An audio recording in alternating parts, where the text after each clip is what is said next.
বাড়িতে অনেক মাছ মাংস হয় তো নিরামিষের দিনে চিন্তা হয়ে যায় বাড়িতে কি রান্না করব। তার জন্য একটা আমি নতুন উপায় নিয়ে নিয়েছি রান্নার। আজকে নিরামিষ রান্না করব আর পানির দিয়ে এখানে কাঁচা লঙ্কা আর আদাটা ভালো করে পিষে নিয়েছি। আর এখানে মটরশুঁটি নিয়ে নিয়েছিলাম। এখন তো মটরশুঁটি বাজারে ভালো ভালো আসছে, একটু ছোট ছোটোগুলো দেখে কিনে এনে মিষ্টি মিষ্টিগুলো একদম শিল্পেটাতে বেটে নিয়েছি। আর এখানে আপনাদের দাদা ভাই 250 গ্রাম পানি নিয়ে নিয়েছিল। আমি বললাম যাই পানি নিয়ে আনো, আজকে এভাবে করে রান্না করব।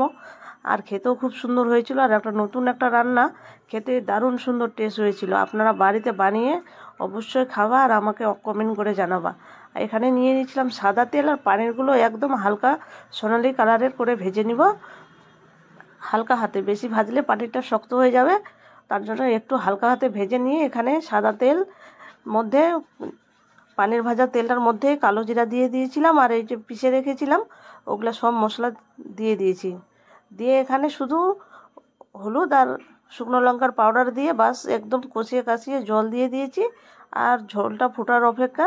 এই যে আমাদের ঝোলও ফুটে গিয়েছে, এখন আমি পানিরগুলো একদম দিয়ে দিব কি সুন্দর করে। দিয়ে এখানে আর একটু ফুটাতে দিব, আর দিব আমি 2টো টামাটুলটা দিলে তাহলে রান্নাটার আরও ভালো টেস্ট আসবে। এভাবে লম্বা লম্বা করে কেটে নিয়েছিলাম, কেটে নিয়ে ঝোলের মধ্যে ফুটন্ত ঝোলের মধ্যে একদম কি সুন্দর করে সাজিয়ে দিয়েছি।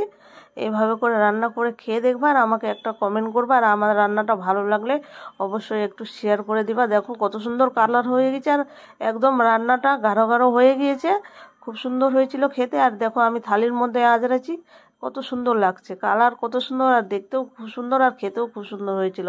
আপনারা অবশ্যই রান্না করবা। আর এই যে দেখো, এই গরম গরম ভাতের সঙ্গে পানিরের তরকারি আর রুটি দিয়েও খেতে সুন্দর লাগবে, পরোটা রুটি যা দিয়ে খাও। আর মটর বাটাটা দিয়েছি না, খুব সুন্দর সেন্ট, আর খেতেও স্বাদ হয়েছিল। অবশ্যই বাড়িতে বানাবো।